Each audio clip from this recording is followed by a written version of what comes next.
Wit beyond measure is a man's greatest treasure. Here we are once again with a beautiful playing card deck review for you. Today in Mail Time Live, we opened up another package from playingcarddecks.com, and today we finally got the Harry Potter house cards. We got all four of them, and I opened up the Ravenclaw during the live. So we're going to go ahead and do a dedicated card review just for you. Here we go. So this is the blue deck. And as I said at the beginning, wit beyond measure is a man's greatest treasure. Which, think about it when it comes to magic and the things that we do in life. Wisdom, wit, and intellect are things that we all aspire for as we go out into the world and learn new things. Not just for magic, but in everything that we do. You got to have a good sense of humor. And you got to know some things. Right? But it's not just about knowing things. It's about how you apply it. So that's something that I learned quite a while ago that I kind of enjoyed. The idea that when it comes to intelligence isn't so much what you know, but it's what you can do with what you know. And the actual quote is that intelligence is not what you know. It's the ability to learn new things and to change your mind, to change your perspective when you learn new things. Now, obviously these days, not getting too deep into the climate of the world, is sometimes you have information from all sides, and it might be difficult to determine what the real truth is there. You kind of have to figure out the truth for yourself. But when it comes to the truth of the reality of the situation is this. You got to have fun. You got to stay positive. And you got to stay active. And you got to stay awesome. Right? So, why don't we go ahead and start talking about the actual deck. First thing I'd like to point out is you have the ad cards here, which I love the fact that in this case, you see the tight borders and the front and the back have this filled up aesthetic to it. So I definitely think you can use these as some beautiful spacer, double backer-esque cards just to, I think you can use those more here than you could in some other decks because if you very quickly, it just looks like they're the same front and back. Now, the other thing I'd like to point out, obviously the court cards, they've got the different characters on it, we know. But I also want to point out the Power Pips. I call them Power Pips from Wizard 101. All the cards have Power Pips on them. They're all aesthetic. The Power Pips being on the aces, of course, the bigger versions. But each and every single one of them have a stylized pip, which is absolutely gorgeous. And it's Theory 11. You can't go wrong with some good Theory 11. Now, what's the trick that I would want to do for you? Because we also want to talk about some Magic Theory. They feel great. And with those tight borders, it just looks classy. It's definitely a deck that I could see just anybody picking up and using. It's very good quality. You can use it for your home games. You can use it for Magic. All sorts of fun stuff. And because it's Harry Potter based, it just Magic makes sense. So you could also do some fun stuff with you could pull from the show and the books to really get some really good quality Magic there. Now, what I'm going to do is I've been practicing with a trick that I've been doing for quite a while, and there's multiple different versions of it. And here's what I have for you. Here's where I'm at with this trick. So this is called the Slop Deck Shuffle, but I've added some handling to it that's a little bit different. So this is a beautiful move. I can't quite remember. I learned it from a TikTok short or something, or a YouTube short, and it was just a fun way of controlling a card. Not even really controlling. It's not forcing a card or anything. It's just a fun way to have a card selected. So let me do that again for you. So you do a riffle. You tell them to stop whenever.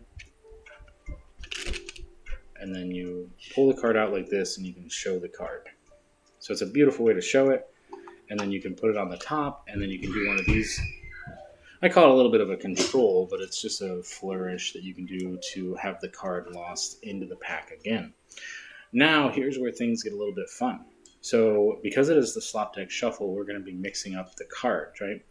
And the best way to do that is to make sure that they are face up into face down. See that? Okay, so let's go ahead and do that for you here.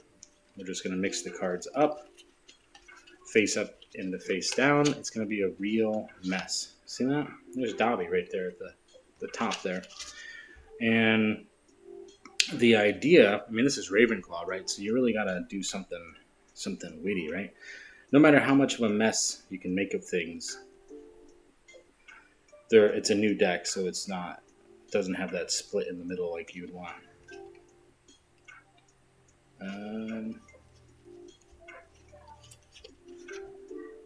Did I forget to look at the card? I think I forgot to look at the card. You'll see what it is. Anyway, so you got this front to back thing going on in the middle. That's kind of weird. Anyway, so when you get down to it, you really want to make sure that the deck is fixed. That's no matter how you do this trick, you want it so that all the cards are facing the right way. Now, I'm not sure why the green screen is picking up that blue color, but that's part of the allure, I guess. It's see-through. Anyway, we have a face-up card here. Looks like Ron Weasley, the Jack of Hearts. So I've seen the slop deck shuffle taught so many times. Jason Marr just did another video on it. It's a beautiful trick. One that I would recommend that I've done with the Back to the Future playing cards from Bicycle is Jay Sankey's time travel. It's a time travel based trick. I can't remember what it's called at the moment. Sorry, lost in time maybe. Anyway, so here's the handling. So basically, you do your riffle, and you tell them to stop whenever. So they have this beautiful free choice. You put your finger in there, and then you're going to let 2 cards go real quick. Grab it out with your middle finger. Show their card is the 4 of diamonds, and then when you turn over the double, you're going to pop out their card here. Grab it with your thumb, and this is real quick because you can find these tutorials right online. Let that card slide down, maybe a little bit better than that. Probably turn your cards a little bit so you don't flash. Okay, let me try that again real quick. Pop out that card, do the spread, let it go down, and then lose it in the pack. You can even have them push it in, but we're here. Now, this is where the Jay Sankey method kind of comes in a little bit. I turn the deck over so you can see the face of the cards, and now here is where my new handling really comes in for the selection. As I spread out the cards, I do a call from the bottom, okay, which allows me to push off the 4 of diamonds, which is their card, and as I turn over the pack, I do a risk kill move to show you that I'm doing a face up and a face down. And that's kind of where the mix-up happens, because I'm going to cover that up with a couple of cards. Now I go into the normal slop deck shuffle idea. And this thing's a mess, right? Square everything up. Now you do your patter, whatever it is that you're going to do. You show your front to back, your back to front. And you get to your center. Now be careful, because their card, the reason why I've kind of come up with this idea of hiding the face-down card in the bottom packet is you want to get further down as much as possible, because you might have this, if these are only a couple cards away here, there's an opportunity for you when you do the grab that it's going to catch. So one of the recommendations that you do is you do a card spring beforehand, but these are still kind of new, so I haven't had an opportunity to break them in yet. So then you're going to grab the center, and you're going to do this really beautiful turnover where you roll everything together, which is going to allow the deck to magically be fixed, which is going to leave 1 card, however you want to do the reveal. If you're doing a stand-up, you have to have variability, right? So you want to make sure that when you're doing shows, you're doing stand-up or sit down, you're doing walk around, you want to make sure that you have you want to make sure that if you need a table, that you have one, but you also want to make sure you can do a version of the trick without the table. So I do the reveal. Now you can spread the cards without showing their card, but ideally what you would want is you would want their card to be somewhere towards the center, so that, and for this deck it has two of those add cards in it. But you want to pull that card out a little bit so they can see the contrast. You can close up the cards, flick it, make some noise, and there is their 4 of diamonds.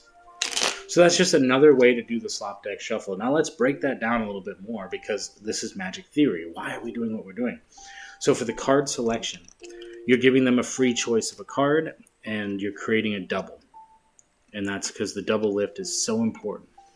Now, this is a little bit of cardistry added into your slop deck shuffle to, if you do the riffle force or you do a riffle selection, then this is going to play well with what you already do. You're already creating a double here, grabbing it, and then you're adding a little bit of a flourish as if you're losing their card back into the deck. And it gives you some opportunity to kind of play around with either having your spectator push it in or to show off your skill, right? Because you are a Ravenclaw, so you really focus and hone in on that wit, right? You want to make it look like you have this quality to you. So when you bring this idea where you're spreading the cards to show them that you're going to really mix up the cards face up into face down, then you want to really make that happen. So this handling here is pretty standard to the regular. You're just doing the slop deck, but you're hiding that face down card into the bottom packet. And then the justification, I mean, this is basically the original effect and handling. You got Hogwarts, you got Voldemort trying to take Hogwarts. Always try to incorporate a type of humor or joke or wit or something into it based on what you're seeing. So in this case, this is something that may never happen again. But if it does, be prepared to play off from that, especially with cards that have characters to them. You know, like let's say you got Voldemort with 7 or 8, and you're like, oh, that's how many Horcruxes he has. Just interject some of that knowledge into it to make it more organic, for lack of a better word. But then you're going to do this to correct the deck, show that they do have a face-up card here, face-down card, and that is their card. Now, the other way you can do that is you could clearly spread out the cards. Beautiful. Look at this. All the cards are now fixed except for one card in the center, which happens to be Draco Malfoy.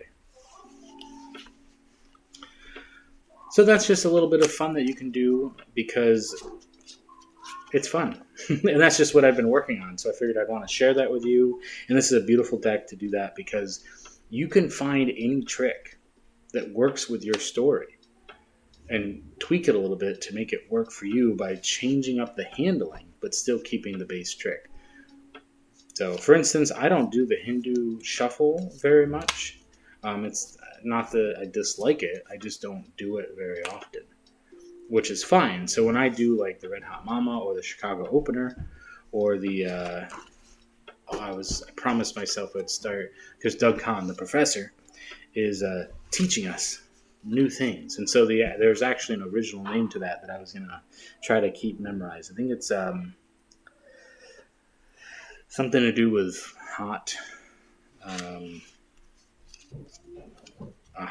hot trick or hot card, something like that. Anyway, I don't do the Hindu shuffle, so I changed up my handling of that using the swivel cut, which is what I prefer to do as part of my cardistry. I do a lot of swivel cuts and false cuts and things like that. So that's how I do my Chicago Opener. Anyway, there you have it. You got a beautiful Ravenclaw playing card deck review. Hope you enjoyed, and I hope you enjoyed the magic theory that we interjected there. Make sure that you're constantly looking at things and trying to learn new things and just having a fun time, a good time with it. And of course, stay positive, stay active, and stay awesome. And we'll see you in the next one.